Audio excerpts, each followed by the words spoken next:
Hi everyone, welcome to another episode of The Cheeky Natives. It's your girl Alma and I have the Tlokonolo by my side. And we have the author of a book that we think is our answer to the lack of literary erotica. Yes. On the market, written by a black girl. So for our live recording, we have the amazing Pumza Shabangu, who wrote the book Unspoken Truth. I just want us, before we start getting into the book, right, to talk about how I initially read the book because, I met Pumla on Twitter and I was like, okay, girl, I think your book is going to be spicy. So can I get a copy?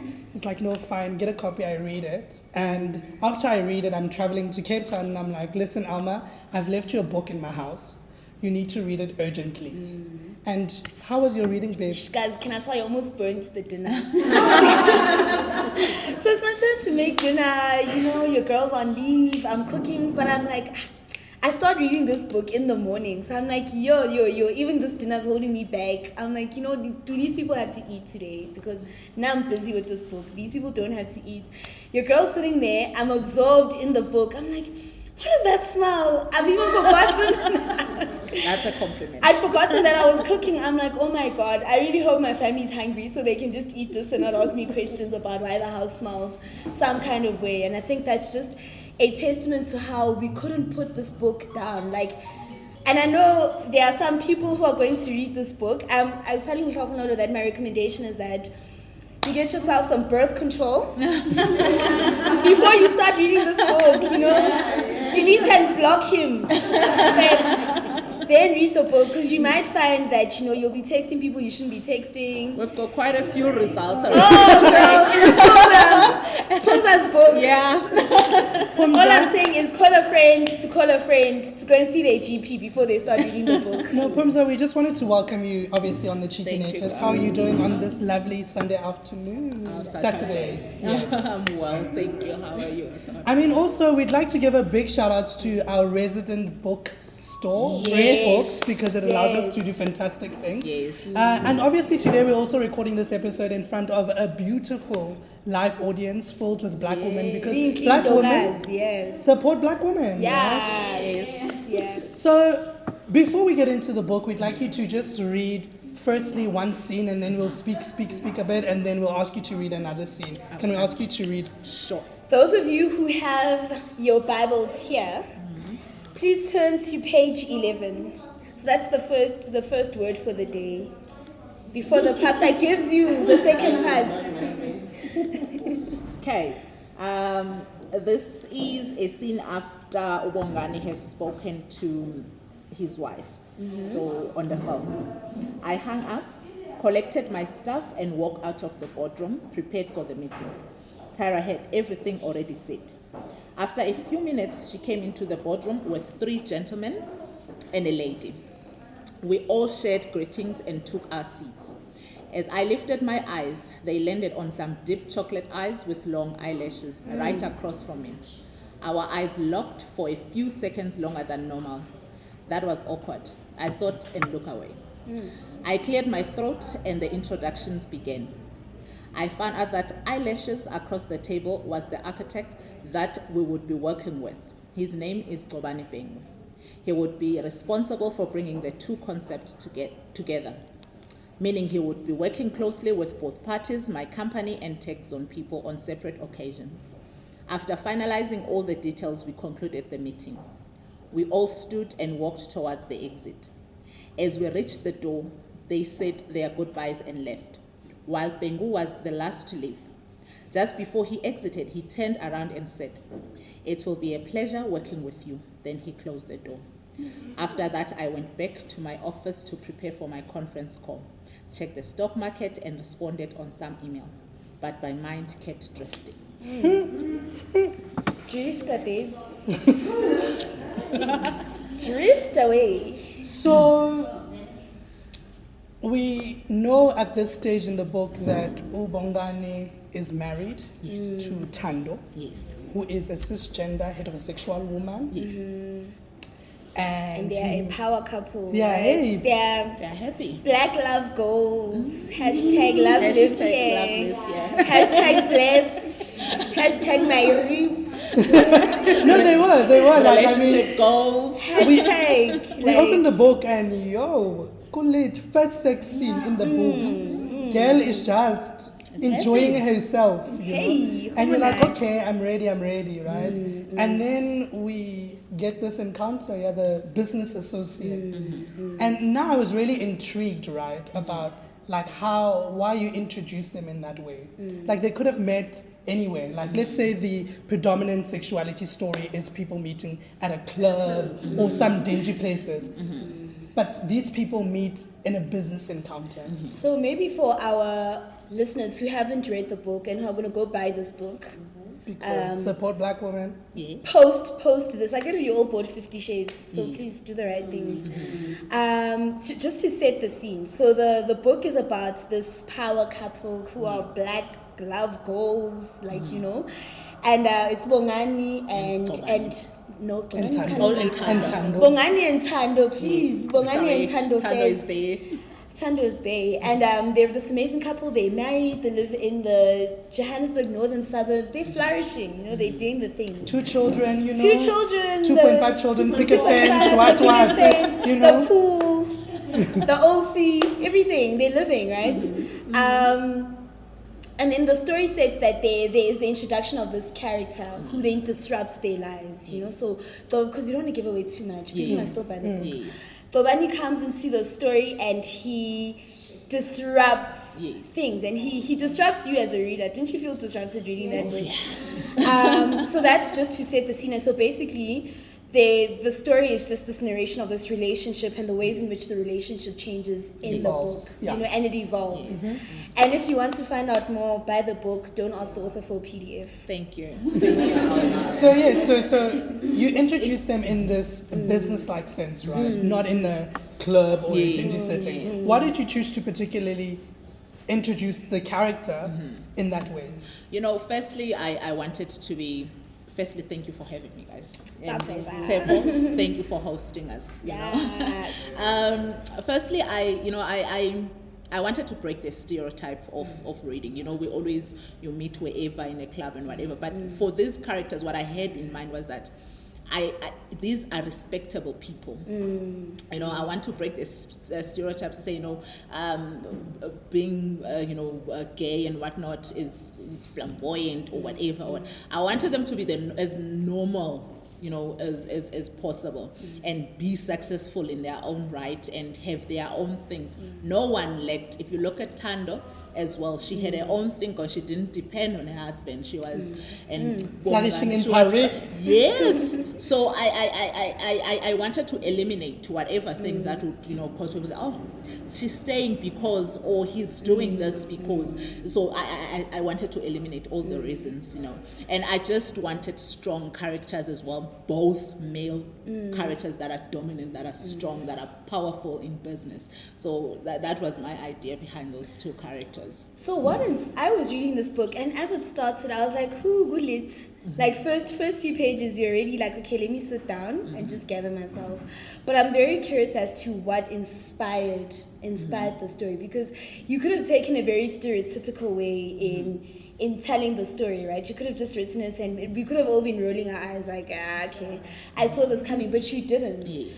And the characters felt very, very real. It felt like you were writing about people that we know. Like I could be like, oh, this is my friend so and so. So I'm really curious as to what inspired the story. So, you know, some people are like, they go as far as thinking it was me. I know I'm the Tando. And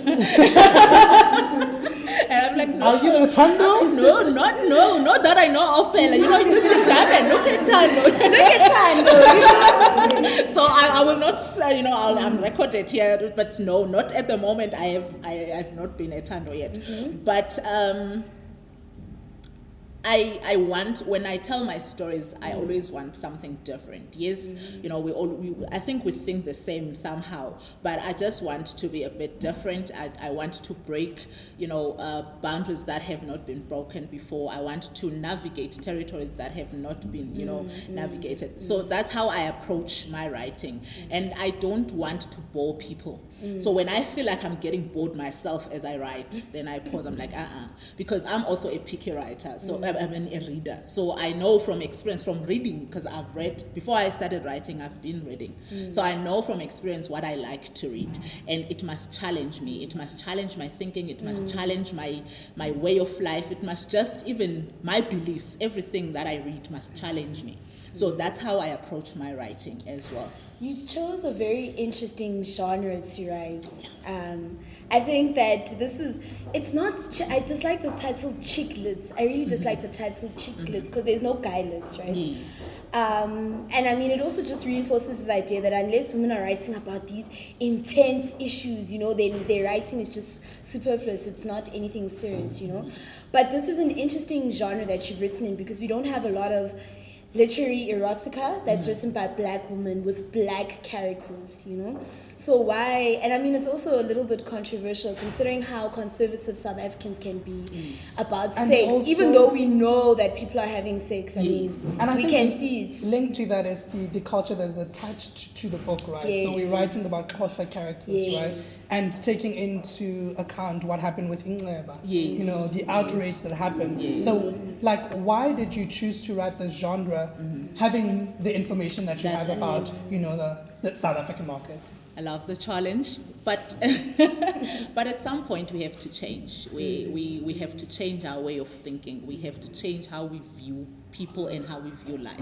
And it starts with us, the writers, the authors, how we narrate our stories. We can't stick to what we know, what we used to, what people perceive as normal. We have to go over and because reading challenges people. It makes people think. It makes people be more empathetic and be more aware and be more understanding. I think the time is gone for people to shy away from certain topics. We are moving, I have kids, and I want my kids to grow up in a society where they can be able to express themselves in however they want to. And it starts with us. It starts with us telling those stories and with the reading that people do read. And, a few people I've interacted with along there, they've written to me and said, you know what, Pumza, you've helped me, I was afraid to come out, but you made it seem easier for me you made certain things I was afraid to be there for my sister or for my brother, but now I'm stronger, I can be there for. So people came to me for different reasons. So it helps in a way in our society. And we need to write those stories that will help in our society. And I think what's important about your book is the I often think about Chimamanda's book, Half of a Yellow Sun, and how she humanized the people who were affected by the Biafran War, similar to Under the Idolatries by Chinelo Paranta, right? And I think your book sort of humanizes the people, because we sometimes think that these people are doing these devilish things, and that they aren't attached to a history, a story, a family, a profession. And I wanted to know, was that also the purpose, trying to say, actually, the truth is, this could be someone that you're working with. This could be your husband. This could be you. Absolutely. It could be your son. It could be your husband. It could be, anyone that you know and that you close. They are normal people that live amongst us. It's not. This story is not far-fetched. It's happening. No, I mean, I spoke to one of my friends. Happening. I spoke to one of my friends because I was like, listen, you have to journey with me through these sex scenes, right? And he was like, hey, let me tell you a story. Simang Mang was with Simang Mang. I was like, oh, maybe this is a real story. But also, I mean, I think there's sort of a taboo that continues to exist around sexuality, and I think that cishet women also have to have this conversation with themselves, because you go onto Twitter and people are like, would you prefer it if your husband cheats on you with a woman or a man? And would you date a bisexual man? Would you date a bisexual man? And reading this for me, I also had to interrogate my own beliefs, right? And I was like, are we shocked at the fact that he's cheating on his wife, or are we moved by the fact that it's a woman, that it's a man? Should we? Because then you also have to interrogate your own beliefs, right? And I mean, the clock and all and I were having a conversation about how fluid sexuality is, and we just haven't had this conversation. So if with Bongani, all his encounters had been with women. Yeah. So it's not to say he woke up one morning and he's like, "Oh, I'm over this," and he planned it, right? And that's what humanized the story for me. That maybe I just haven't met the woman of my dreams, like and it's true, and it's not a far-fetched thing to think of, right? Yeah. That maybe you just haven't met the woman of your dreams, and those are questions that I think your story sort of forced us to confront with ourselves. We had to ask ourselves those kind of questions. Are we shocked that Tobani's a man? And why are we shocked that he's a man? What is so particularly shocking in 2018 that Bongani could fall in love with another man, you know?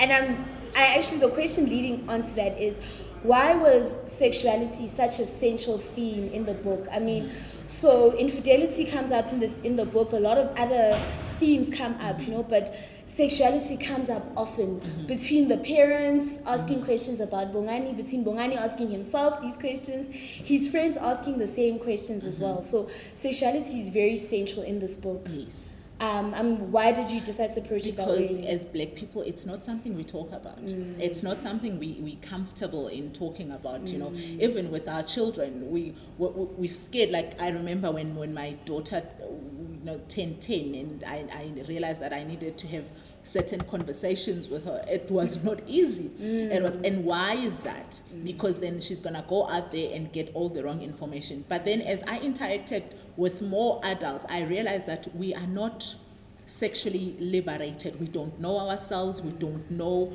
some of us even marry the wrong gender because no, it's true, because we don't know. We don't want to explore. We don't want to go in there. We don't want to have the deeper conversations with ourselves, with our families, and all of that. And why is it taboo? It's a natural feeling. It's something that, if you are in love, then you have to experience it. This is how you show your love. This is how you show your intimacy. And then when it comes to homosexuality, amongst us Black people, it's horrible. Like when you listen to the conversations, when you listen to the names people call, like you might be surprised what name calling is there, what the crucifications of people is there out there because of their sexuality, and people get killed because of it. Why is that? Because we are ignorant, because we don't know. We don't want to learn. We don't, and no one is writing about it in our literature. Maybe in the international literature people are writing, but in our South African literature, where we can relate and be like, oh, umkhumbuza lo baba next door, yazi uyamkhumula lo bhuti waye soft, and then abantu bathi yeah, understand, it must be relatable. But I think also for me, I think what was intriguing but also quite challenging is how you straddle this fluidity of sexuality.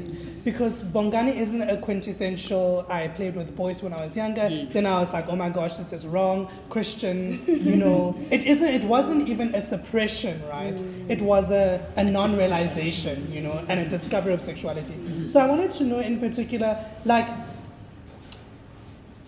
we know what happens in the book, but I'm still like, what is Bongani? What is Bongani? He's Bongani. He's gender fluid. He's Bongani. He's a man. And I think that's the important question to have, right? We tend to attach labels to people, right? So because we want to characterize people and interact with them about, this is how I interact with Black women, this is how I interact with gay people. Yes. And now this book sort of shifts that, because Bongani isn't this is how I interact with gay people, It's just a normal man, right? Life. I think we need to talk a bit about like the characters in the book, right? Yes. So we've got Utando, right? Tando is a little complicated for me. I have feelings about Tando, right? Yeah. And as a Black woman reading it, I just had some feelings about Tando. And I felt that initially like Tando was getting a raw deal, right? I was like, here's another story where a Black woman just cannot catch a break, And I mean, later on in the book, Tando gets her comeuppance, which is great, right? Tando's like how Stella got her groove back. Tando flourishes, right? She had to flourish. And you don't even feel bad for her. You're like, yes, girl. Because, I mean, one of the stories in the book is how Tando almost flourishes but doesn't quite, and you're reading it and you even feel so disappointed. You're like, But you see that Pumza couldn't even try that Paris encounter where she meets the character, because we introduced him later. Yes. I was like, I bet you they're going to meet again, these people. Yes. I bet you. Yes. So she had to flourish. So for me, right, I mean, Tando is this strong Black woman, who actually has the resources to not stay in this relationship. Because we often think that we get told this narrative that women stay in these marriages that are less than great because they have to, because they don't have money, they don't have... Tando has all of these things. Her husband cheats on her. She still then decides that she wants to stay and fight for this marriage, which feels almost counterintuitive, right? Because you're like, this woman has it going on for her. She could walk out of the street and find somebody else. And I'm curious as to why you decided for Tando's character, because she really falls apart. Like Tando just is a mess, in the book. Why did you take that route for Tando? But just imagine it though, Alma. This came out of nowhere. Like you are literally there in cloud 9. Hey, you're ready to very present. You're going to step into your husband's office. And you are voila. killing the game. Say beat to the gods. I think being blindsided like that will do that to anyone, no matter whether you are a man or a woman, no matter how strong you are, because it was literally the bursting of her bubble. She didn't see it coming, like literally she did not see it coming, and so she had to go through those emotions, and she had to. And I know for me, I think for most women, the first instinct is to fight. When something like that, we fight, you defend. And then until you realize, some situations, they're not worth the fight. But she did fight though, right? Or in all fairness, she was like, listen, I'm giving you an ultimatum. Yes. I'm going home for 2 weeks. After 2 weeks, if you don't fetch me, I know.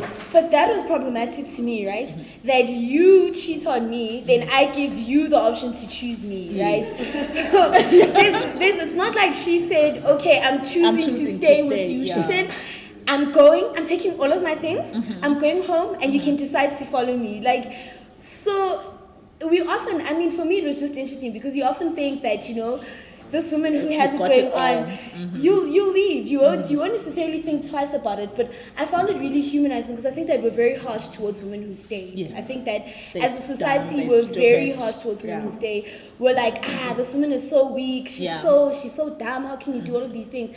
Tando is none of those things. Tando is a high achieving career woman. She's beautiful. She has it all going for her, and she still chooses to stay in this. So it makes you as the reader question. I think also what was important for me is to talk about the complexities of love, right? Yes. So we don't talk about that these people were together for a very long time, effectively each other's first love. Yes. And what that means for a woman like Tando. Correct. To be like, well, maybe my husband's infidelity is just a one-time thing. Because also for her, that was that. It's it's just a moment of weakness, let's get it on. He's going to get his act together. And knowing the type of man he is. You know this man, how he is. He's loving, he's kind. So this is out of courage. So you're thinking maybe it's just, a distraction But there's also a little element of Bazotina Band. Like in reading that book, I was like, there was an element of there's always that. Bazotina Band because now she must go the home. top billing wedding she had in her family. But also her family. Also, we must talk about the parents. Because Tando's mom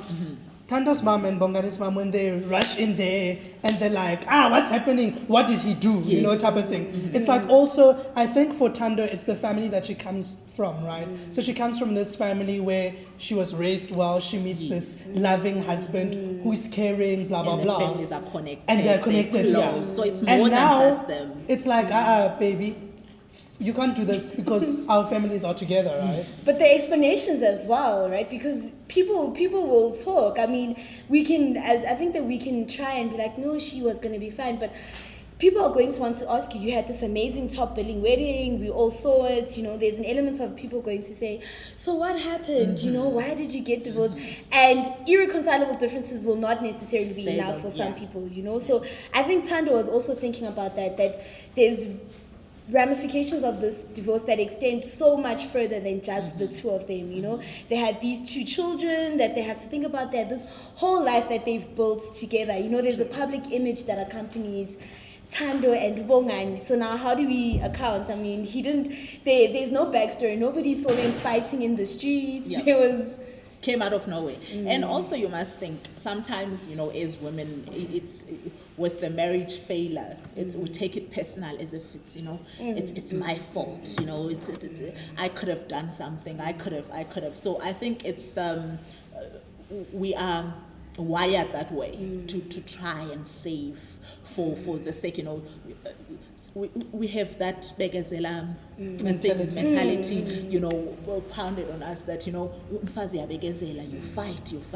So I think that's a first instinct because it's something that you come from. And now when you know, it talks about the families they come from, they were married the longest time, they are happy, they seem happy. So now to be the first one in your family to have it divorced. So I think that was, you know, where Tando came from with that instinct says I must fight obviously for my kids. And I mean, I have some mixed feelings about Bongani, right? So in the end I'm like, yes, black man, flourish in love, yes. But I'm challenged because when Tando gives Bongani the 2 weeks, wow, now I think, you know, the nigga is going to get himself right. Together. Every day.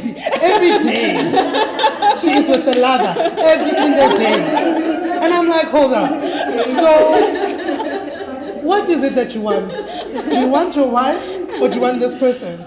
But it also speaks to this selfishness for me. I think Bongani had some selfishness that he personally didn't want to own up to confront, you know, because he wanted to be like, oh, this happened later on, but I mean, he just wanted to be like, this thing happened to me, I had no agency, I don't know how it happened. One minute I was late, next minute my clothes were off, you know, and I'm like, there were so many steps involved in that, you know, and for me, he's one of the most selfish characters in the book for a lot of reasons. He strings Tobani along, knowing that initially he has no intention of leaving Utando, so he wants Tobani there, he wants Tobani to shower him with all of this love, but he's unable to take the steps that are required, right? Then he's with her, then he makes this decision that I'm going to be with my wife, you know, this was just a one-time thing, I don't know what came over me, midlife crisis, whatever he told himself, you know. Then he's with his wife and he's still making his wife unhappy, so everyone's unhappiness is centered on Bongani, you know. But Bongani gets to be the one who's going through the motions, he's going through the most, he's crying, and I just felt like, this man is so selfish, like, take some ownership. You remind me of so many, because when the story started, I started on Facebook, the backlash that I had, and you remind me of so many comments that, you know, came on my inbox. Selfish. It just spoke to that. Such a selfish man. And I mean, it's selfishness in the sense that I mean, it's not. I can understand the complexity of having to deal with this idea of who you've always thought you are and finding out that you're not. But I think that when you're in a relationship, even be it with your wife or your side or whoever, there are so many repercussions to that, and it speaks to this idea that even in our relationships, black men get to be allowed to find themselves, have the self-discovery, make mistakes, and we must be forgiving. So when I was reading this book, I'm like, had the shoe been the other way around, would he have been okay with sitting for 2 weeks while Tando decides, right? Because when Tando has her moments of weakness, Bongani's reaction is very like clinical and very cold, and it's not what he expected from Tando, you know. So for me, it speaks to that. It speaks to how black men have so much room, even in relationships. You know, he can have a child outside of the marriage. He can find himself. He can come back 5 years later and say, "Sorry, I was just going through things," right? And no, everyone will be like, "No, men. He just needed to grow up. He just needed time to grow up." That same grace is not extended to black women. You know, but so if Tando had done that, the conversation would have been completely different. I'm gonna say another story in that angle. I'm ready. I think also men like Bongani are very dangerous, right? I'm speaking from a queer perspective, who you dabble with these men who are trying to find themselves, right? And then you're like, Mandy, you know, someone is sleeping, whisper sweet nothing, you see. And then next thing, you know, with the wife. Tomorrow you're like in a shop. And you see a wife and a child, and you're like, 2 children. Hold up. What's happening? Like, this is the same man last night who was doing unspeakable things to me, and now today, stand up. So, like, I think Bongani's character for me was also talking about these, let's call them DL men, but also men who who, because of the hegemonic toxic masculinities, are staying in these cisgendered relationships, but not necessarily wanting to, right? Absolutely. So for me, Bongani was also like a moment of like, I know you. I know you. Because you are dangerous. You are dangerous because what you're going to do is you're going to string someone along and be like, actually, this is not for me, right? And Bongani, unlike so many other men, ends up at a happy place, right? Yes. Many of these men still stay in their relationship, still after a And you moment can of never weakness, know. want to Yeah. have another child. After moments of weakness, another child, Yeah. you know, because they're trying to fix themselves, right? But Yeah. Bongani also made me think of, you know how we always tell ourselves, someone will do something to you and you're like, karma is going to get this person. Sometimes karma doesn't get the person. And it's okay. It's actually, sometimes karma misplaces that person's address. And it's actually okay. And for me, that was also an interesting conversation, right? Because, you know, you'll sit with your friends and you're like, he'll never find someone like me again. He'll never be happy without me. And he goes and And flourishes. guy is going to be in the Maldives and he's going to be flourishing. And for me, that was also an interesting aspect, right? Because we often, I mean, that's always, your friends will consider you like that. Yeah, They'll be yes. like, ngingaphinda ngithole ofana nawe. Uzobuya. Yes, uzobuya, uzobakhala, ngeke 3 months. And then 3 months, yes,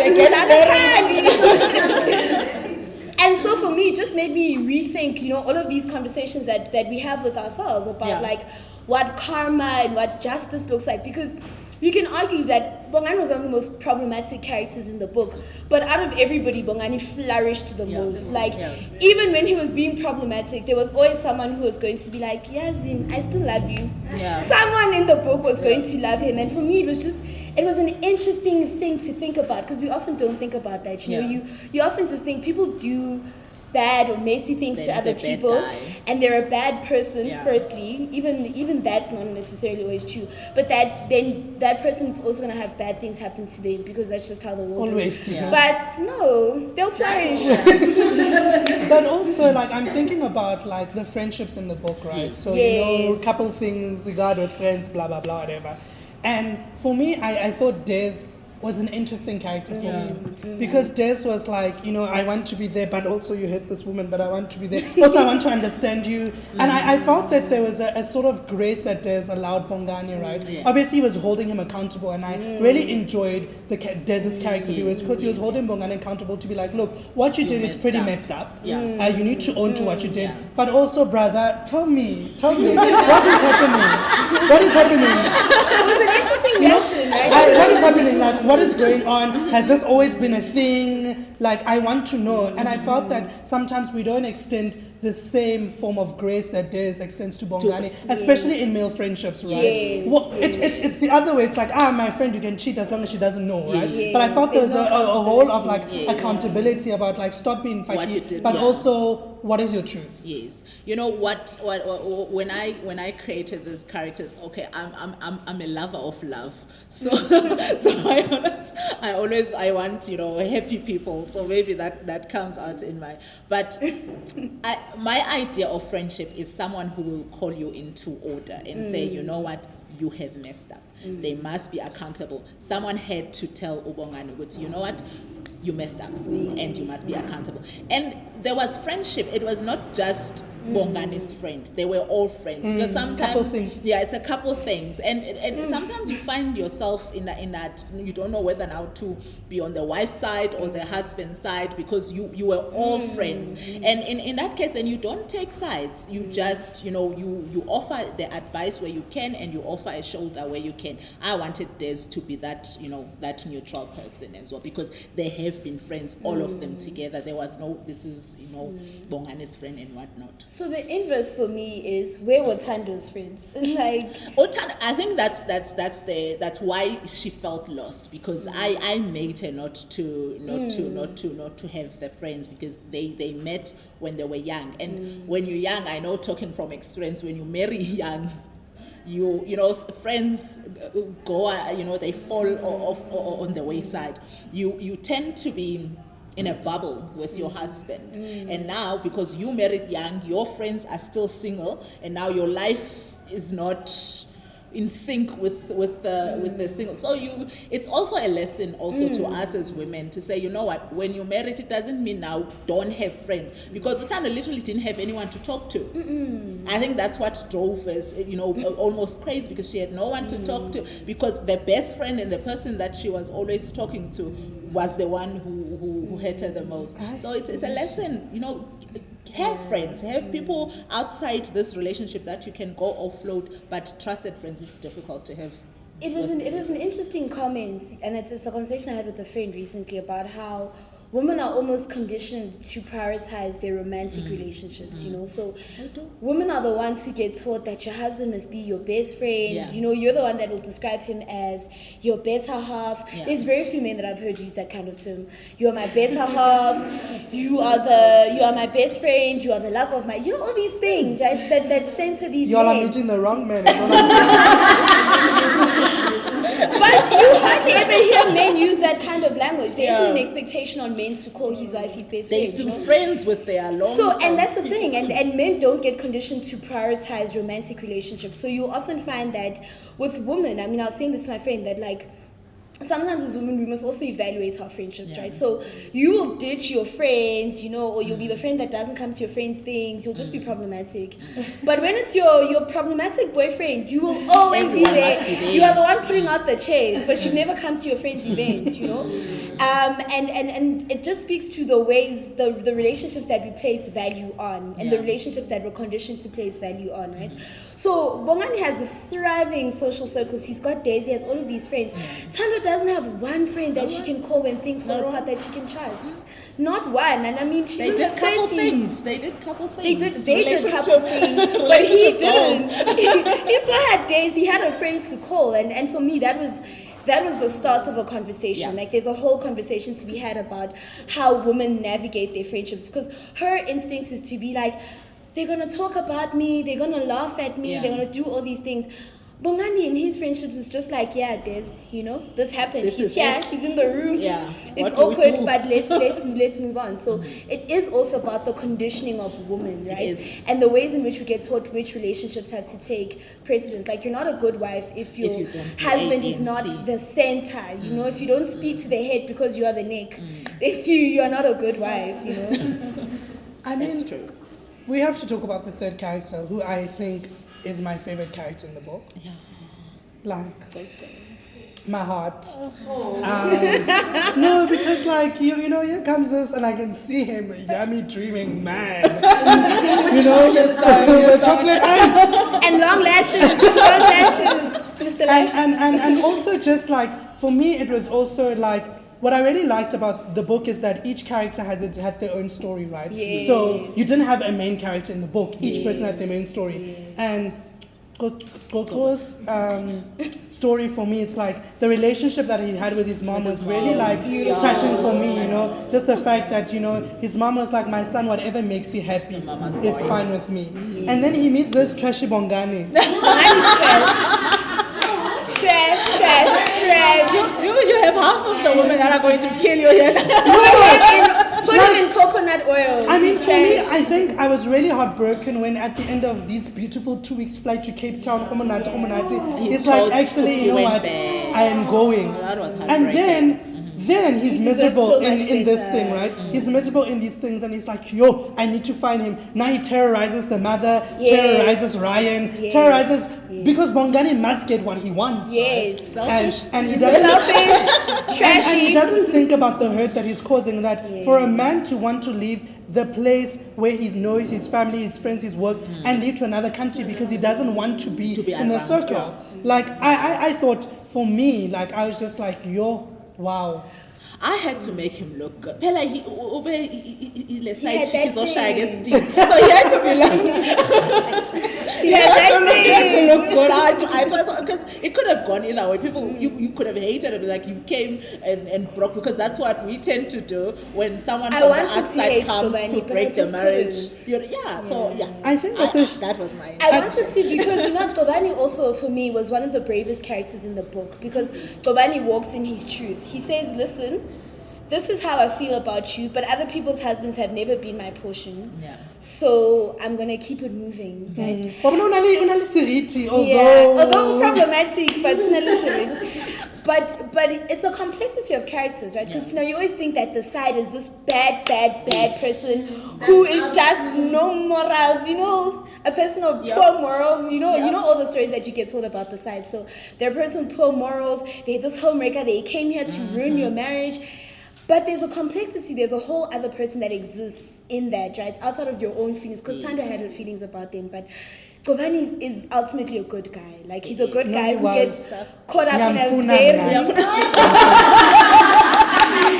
I was just like, I want you. It speaks to complexity, and I think you make Gobani such a complex character, you know. But also lovely and nunus and very dreamy. And very sweet. And very kind. Yeah, he is. And consistent. My favorite, actually. I think, I really like just to Gobani. give you a taste of, like, you know, Gobani's successors, we'll ask Pumza to just read from here on page 36. Page 36, if you have your Bibles, just to, you know, start you up about to give you that thing. What gets us moving.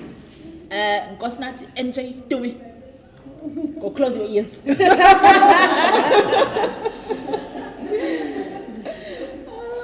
Gobani. Listen. Gobani, we both spoke at the same time. I like the sound of my name from your lips, he drawled. Gobani, this is not appropriate. I'm married, for God's sake. I have a family and I'm definitely not gay. I'm not sure who I was trying to convince. He moved closer with his eyes locked on mine. He pressed the lock button.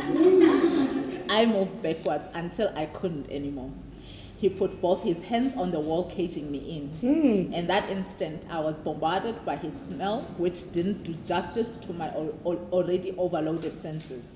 It was intoxicating. I could feel myself growing hard. I'm going to kiss you again, he whispered. Yeah. Before I could respond, his lips were on mine. They felt heavenly. My knees buckled. I pulled at his shirt as he grabbed me by the neck. He moved closer as I felt the evidence of his arousal, and his dick was as hard as mine. Okay. When they rubbed against each other through our clothes, my word, Yeah. it was electrifying. Yes. It felt like jolts of electricity zipped throughout my body and then pulled straight back to my already hard member. He groaned and pushed his knee between my thighs. He was doing wonders with his lips, with his tongue insistent against lips demanding entrance. The knee movement had brought our hard dicks together, and the friction was amazing. My hips barked as I kept feeling the evidence of his arousal against mine. I gasped, allowing him access into my mouth. The pleasure intensified. I needed more. I placed my hands on his back and moved him closer to me. We were like one body. You couldn't tell where one ended and the other began. I felt a tingling sensation from my scalp down my spine to my engorged erection. I exploded. My husband Like I said, visit your GP before you read this book. There are going to be a lot of unspoken truth-inspired babies. So now, personally, I would like to know, what sex are you having, my sister? That is electrifying because, like, in the first 40 pages, there are about 6 sex scenes, and every single one of them is lit. I'm like, no, This is how I burnt my family's dinner. I mean, I just want to say this is how my family's dinner was burnt. I was reading Pumza's book, and I burnt the rice. So the question is really like, I burnt the rice. tell us about the sex scenes here. The sex scenes in this book for me are very visceral, right? And visceral in a good way, you know. Like, I was moving around, you know. I was even messaging some people to be like, my sister, call the cops. But also the way that you write about it is so, I want to say realistic, that you can imagine this. It doesn't feel like if you've read something like 50 Shades where you're just like, yeah, right, okay, sure, that happened, you know. This felt very realistic. You can imagine that this happened, you know. I imagine it. Okay. Tell us more. Tell us more. Well then. And I imagine it, and I imagine doing it, and then whatever I'm imagining and I'm feeling, then I put it in writing. So as I'm physically involved when I'm writing these things, that So I want to know, because like the homoerotic sexual encounters in this book, might I say, are very accurate. So I would like to know. I mean, okay. I can research, guys.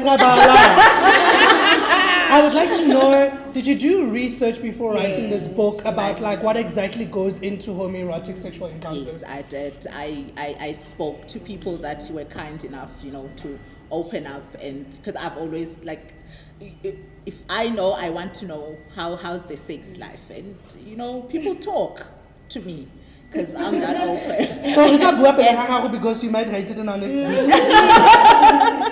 So we talk, and also I read. I find out what is it that's pleasurable for between a man and a man they find pleasurable. But the rest of the emotions, I think they come from me, how I feel when someone touches me this way or when someone does this way. But But can we also talk about Bongani being too eager for the sex?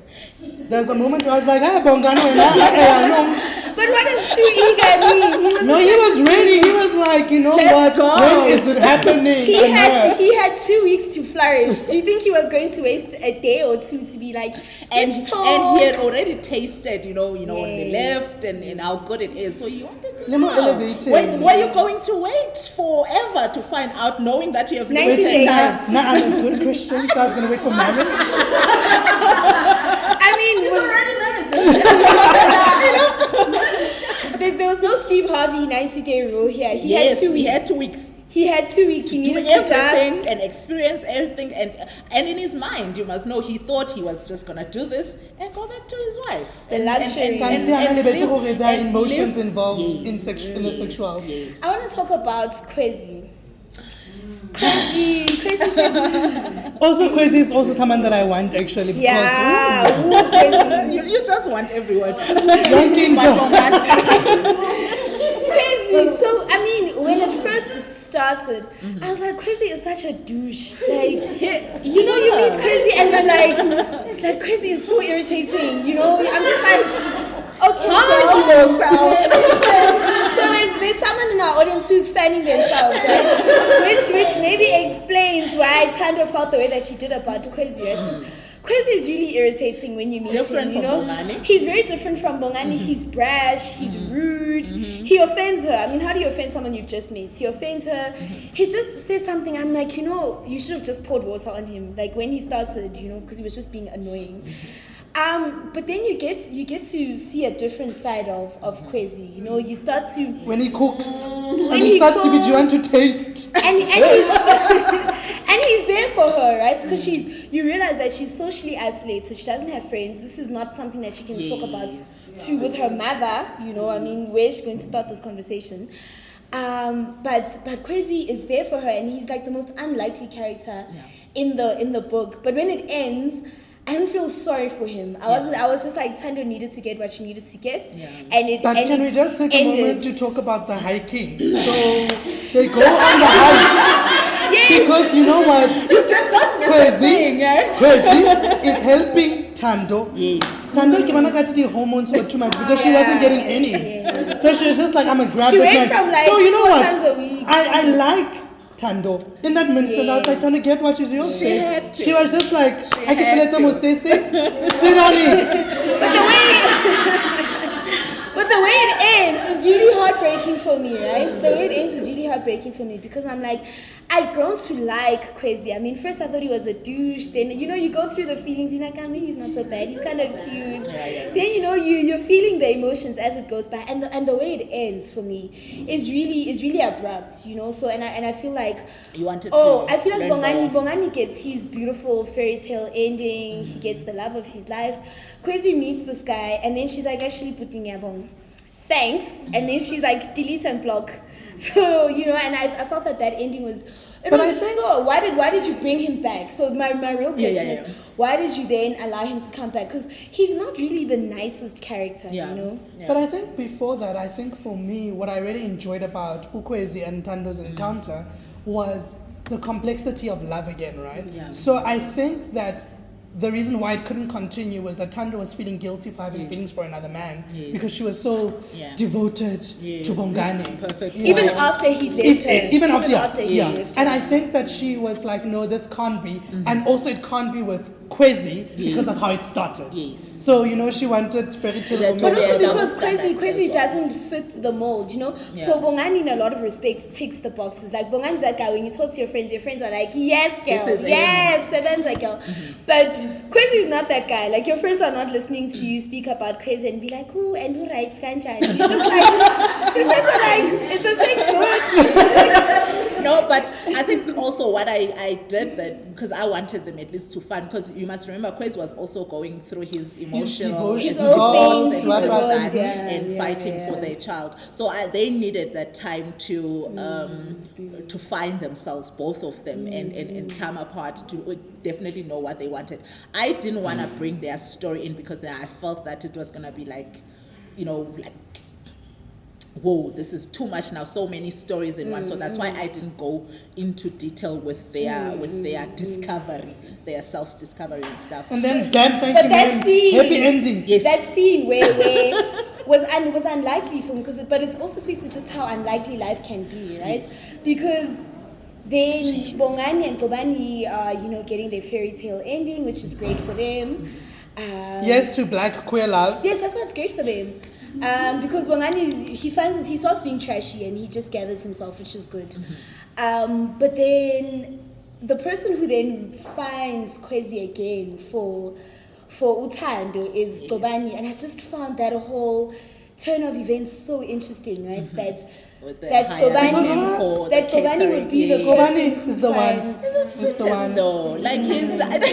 He wants everyone to be happy. was- It's like, he you know, was- I have my happy yeah. ending. You can have your happy ending. And he was kind as well. Like hence I'm saying I wanted him to be loved. I didn't want him to be, you know, that homewrecker that was hated. I wanted his character because I was in love with him. He was such a good. And I think also what's important for me in the telling of the story is like how like black families don't always have to be dysfunctional, right? So the divorce happens between Tando and Bongani, but there's an integration of like, this is how we're going to make it easier for the children, and this is how we're going to coexist, right? Doesn't have to be bitter. And I really enjoyed that. I enjoyed the fact that in the end, everyone got their happy ending, and it was one big family, right? And for me, like, you know, I haven't read stories in a long time that have happy endings. So like when this story ended, I was like, oh, thank you, Jesus. Everyone gets what they want. Everybody's happy. And I really appreciated that because like we don't find a lot of, and I think also it can be realistic, right? So it's not a fictional thing. Yes. It can be realistic. Yes. Like we can work these things out. But You also can that work through sometimes these issues and lay down the, you know, the rules. It doesn't, you know, when you separate, it doesn't mean that it's the end of everything. It's the end of that family that you have built. And if you put your priorities right, it can be done. Like it's been done. But I enjoyed that the characters in this book were allowed to feel the full range of their emotions, you know. Yeah. So Tando's allowed to feel angry, she can feel hurt, because I think that sometimes, especially for black women, there isn't room to do that, you know. Something traumatic happens to you, you must wake up, you must go to work, you must fight for your marriage, you must just keep it moving. There's no room for you to fall apart and be a mess, because somehow it's a reflection on your character or your weakness or your inability to cope, right? And in the story, you just see Tando go through it, and it's realistic. You don't feel at any point in the story that Tando is weaker because she was drinking wine and just, you know, having midday lunches, not going to work. It's realistic. She was feeling these things, and there was room for her to feel those things. And I thought it was so powerful to see this black woman going through it, right? And without there being a family meeting, no one was calling uncles to come and speak to Tando, to come and fix things. You know? Besides those mothers, Oh, the mothers, those two mothers. are overbearing mothers, but But the mothers for me were interesting in the sense that you would think, you know, stereotypically, you'd think that the man's mother will be the one defending her son. He's such a good person, and she was a ride or die right to the end. You know, she was like, tell us what he's done to you.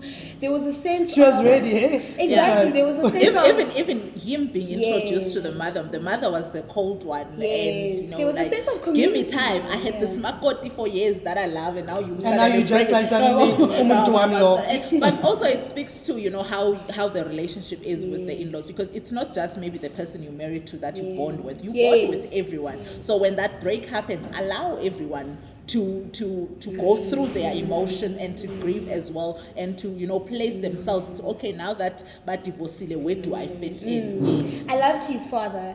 His father is Chama Baba. he's this Xhosa man. I mean, the walk that they take on the beach, where he's like, let's talk, son. And the walk that they take on the beach, right? Because I think we often hear about coming out stories, and I hate the idea of coming out, because no straight person ever comes out as straight, But he has this conversation with his parents about Tukobani and how the marriage has not worked out. And I mean, his mom was just like, Lord Jesus, this is too much for me. I'm going to go drink my tea and keep it moving. But his father, who is this Xhosa man that you would think is so stereotypical, is going to be harsh. Is the one folks are going to kill me. Is the one who takes him under his wing and has this real conversation. I mean, and they even have a quip at the end, and he's like, "Oh, so how was it?" And I'm like, Sometimes you gotta know. And I mean, it's funny because you're just like, do they not want to talk about sex with their parents? That's just, and that was such a. It really, for me, it was just. Our stories often are just like about sadness and hard times, and here was this story where there was just joy. His parents, because he'd been so worried about how his parents were going to accept him or how they're going to react, and he comes into the space, and his father was this traditional man, is the most accepting and the most understanding person in the story, as it should be. But the MVP in the story is Kobane's mother. Yo, the MVP. That woman, we deserve her. The MVP in the story is her. Like even after they had the conversation about this man and how hurt this man is, Bongani rocks up there, it's like, Mama, yo, Tanda, da da da da da. And this woman is just cautioned, like, do not hurt my son. Here is the number. Flourish. And even when they meet later on again, it's just like, I was just like, where are these black women? I want to meet these black women. We're raising these black women. This is the type of women that we need to be. We have, I think half of us in this room have kids that, when they come to us with things like that, we are in a place where we can build them and help them and, to navigate, these uncharted territories. Instead of breaking them down, we are there we are the rocks that need to carry them up. So we can see obviously from our babbling that we've really, really enjoyed your book.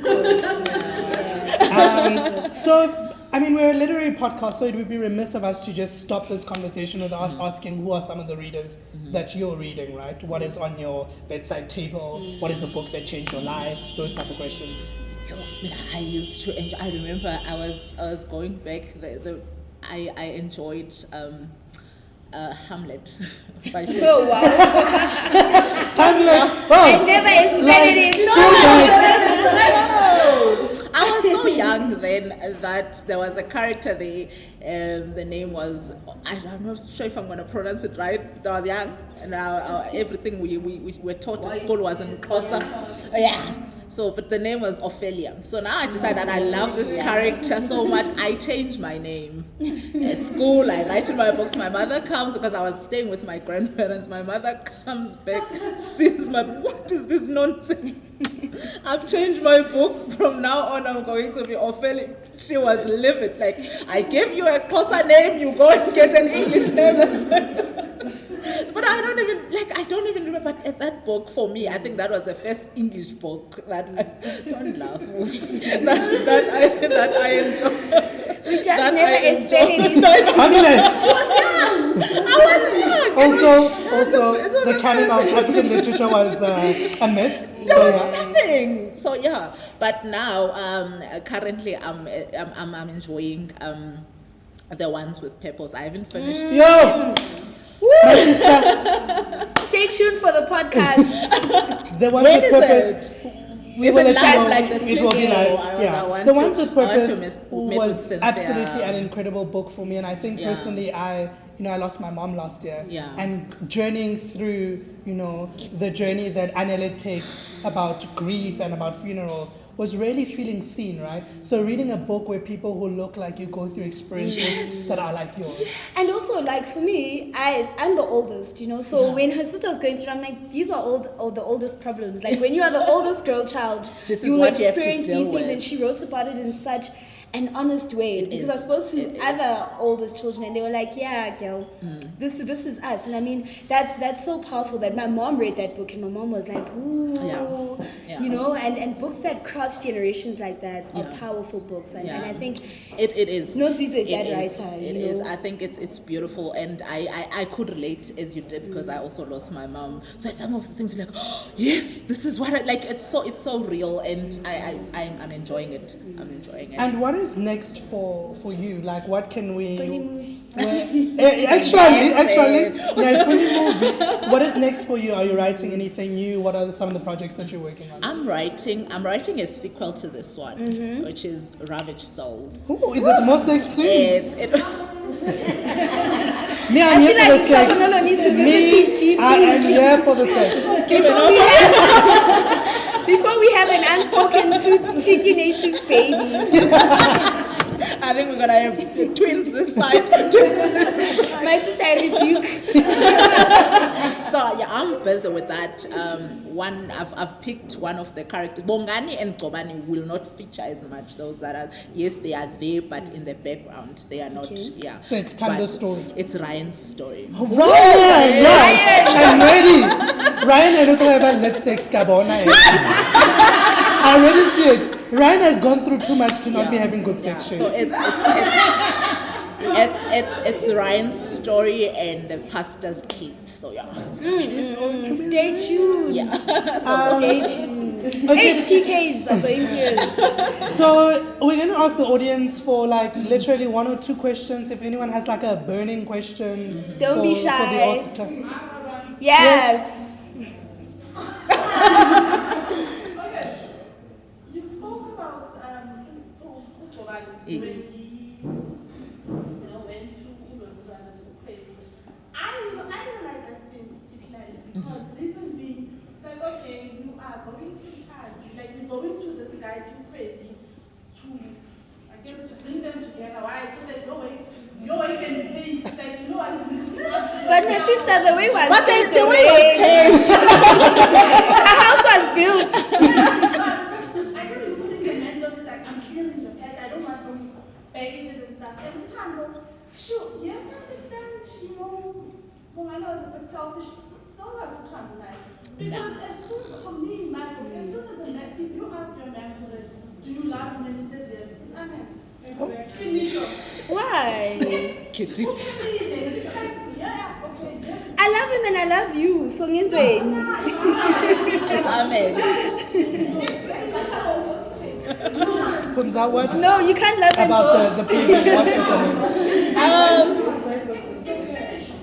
With the paving, I actually didn't look at it. I did not look at it like that. As if he says, I don't want you coming back again, or I don't want. No, but because I think I wanted to show how their the relationship has grown, and they are at a space where they're comfortable enough to hook each other up. So I think that's what I wanted to come across, not the other. We have, okay, so we There's have one at the- 1, 2, 3. 3 questions. Can we have your question, my sister? To add on what Betty said about Tando being selfish. Can I ask her to speak up a bit? Okay. To add on what Betty said. We'll repeat your question. It's fine, my sister.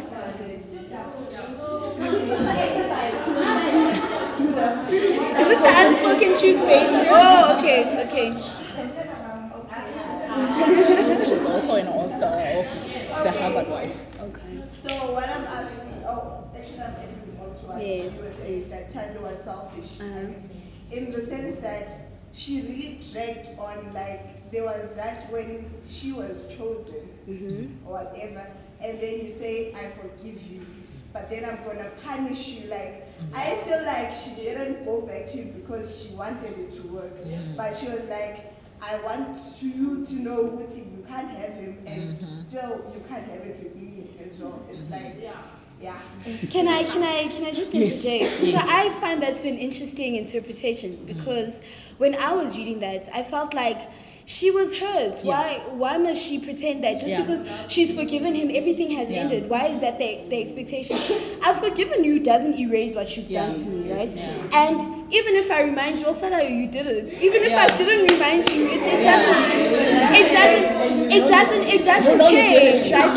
And also, why is the onus on me, as the offended party to make things easier for you? I've miscarried my child because of what you've done, right? I am extending grace. I'm saying I forgive you. I'm allowing us to work on this. Let me feel what I'm feeling. Maybe some days and I see you and Tobani again.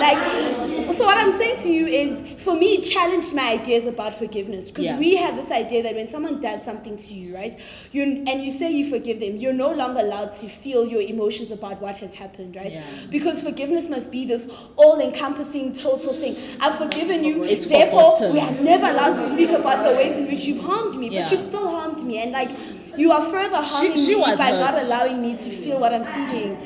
Maybe she was maybe she was acting out. But she was experiencing her things, guys. Her baby had died. So, Nina Benfun was like, okay, babes, it's okay. Okay.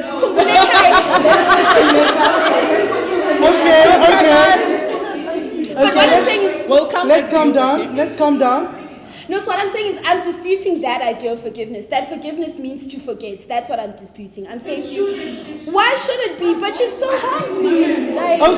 Okay. Hi guys, no, Rihanna, no. If I forget, Zompinda. If I forget, so I want to dispute that because this is what white people do with race, right? They say, I get it, you guys said you forgave us. Yeah, so why do you still remind us that black people have difficult times, that apartheid happened to them? I get it, you forgive it. The consequences of your why are you action. reminding your white neighbor that they have your land? I get it, you forgiven them. Okay. Okay. Let's move on. Okay. They drink the wine today. Okay. There was a question at the back. We can continue these engagements after the recording. Yeah. Yes. So I have a question and a compliment, I guess. Yes. Firstly, I loved reading all of your books. You know, I'm a huge expert. I want to know, when I'm reading your books, I go through so many emotions. Father have whether be it I've just stolen a book, having a page while I'm at work, or I've read the whole chapter, but I'm always left with so much emotion. How you at work, no fun. Some of our marriages are thriving Here's the cement you were talking about. I'd love to know, as a reader, you are not just, also as a writer, you're not just writing. There's so much more that happens in your life. Yes. How do you channel your emotions so effectively and so beautifully that even when you are reading, you can instantly feel, the lift moment, I was right.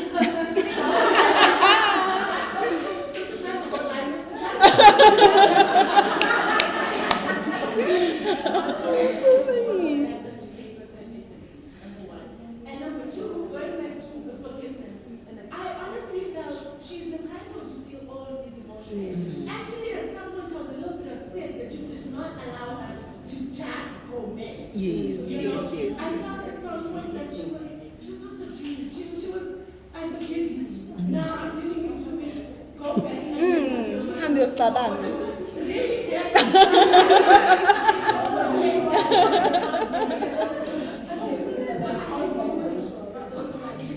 Yeah. You know, when I write, I can't explain, babes, how it translates to, from my mind to, I just write as I'm feeling it. And when I feel it, then I will start writing. And it doesn't matter where I'm at. I could be sitting in front of the TV.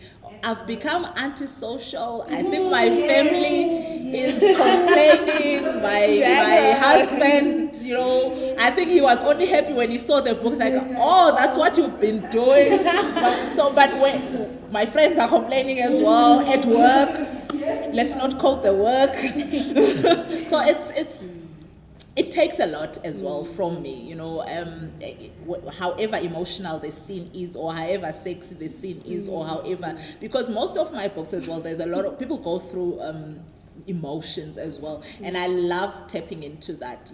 I remember in this the sequel to this, there's a scene where I wrote and I felt it. I was crying, and my friend came over and said, like, why are you crying? I'm like, this. And I was literally like, the ugly cry, because I felt it. So that's how I write. I need to feel it. If I don't feel it, then I don't write it. I must, if I'm writing about a heartbreak, I must feel the heartbreak. If I'm writing about being happy, I must be happy. If I'm writing about the sexual sin, I must feel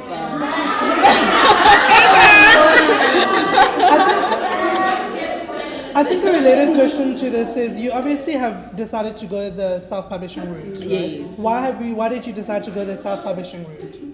I think for me it was not. I think from she self-published a book. She made it look so easy. I was like, oh, and she didn't tell me anything about the selling part, but the writing and the printing it and having it out there was like relatively easy. It's like, oh, okay, I can do this.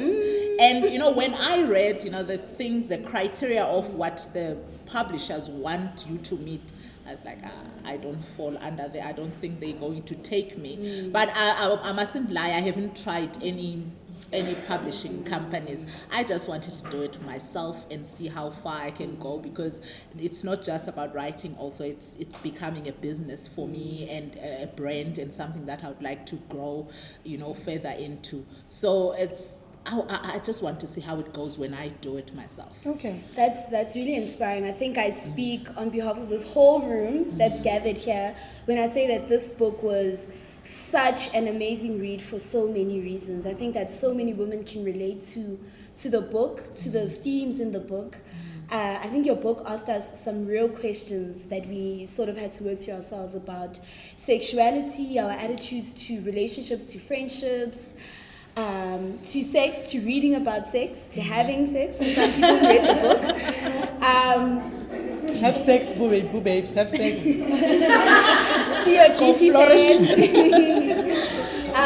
But I think that we're also really inspired. I think it's beautiful to see Black women writing these kind of stories that you sit and you read as a Black woman and you're snapping your fingers or you burn the rice.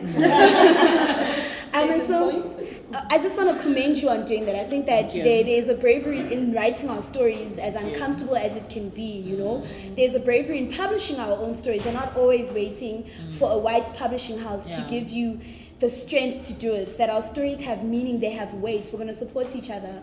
And I think that this is an encouragement to do that, right? This whole room full of Black women who read your books and had deep feelings about the characters, the themes, the questions asked in the book is testament to that, So we just want to congratulate you from the Cheeky Natives. So at the Cheeky Natives, you go to a movie and they're like 5 stars this movie or 5 popcorn. Man, we don't play games. We do serious things. Yes, serious so podcast. We run a land committee, and we sit, we deliberate. After reading books, we have a whole discussion. We're like, okay, my sister, this is the book, the language, the advantage because now the sex scenes. So we're like, oh, bonus. 10 out of 10. So we apportion, we give people land because when the land comes, just come to the chicken eaters and deep of Titan. So there's a lot of scenes in the book that sort of allude to like beachy vibes. You like to look into the ocean. Ocean when Bongani and Gobane reunite. So we thought, Eastern Cape there, we'll go there in the Eastern Cape. And we'll give you some lehats in the Eastern Cape. I'm so happy. The portion of Lenko Kunubi. Oh, yes. We give it to you. Finally. Just Call us, girl. We have your title deed. Oh my word. We are keeping it safe at the Cheeky Natives Land So happy. Committee. I'm so happy. As the conveners of land. Yes. We are here for you.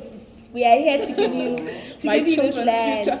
There you go. So we just want to say a big thank you, not only to Pumza, but to this amazing crowd that's gathered A at very engaging audience. At This is by Bridge far the Books. most engaged audience we've No. had. So give us You know, we were even considering giving them some land as well. You know?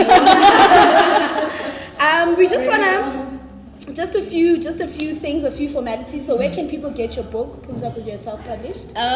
They can contact me on Twitter, Pumza_Shabangu, and on Facebook, Pumza Shabangu, or my number. I can give out my number. You can. Give it. 1569-8489.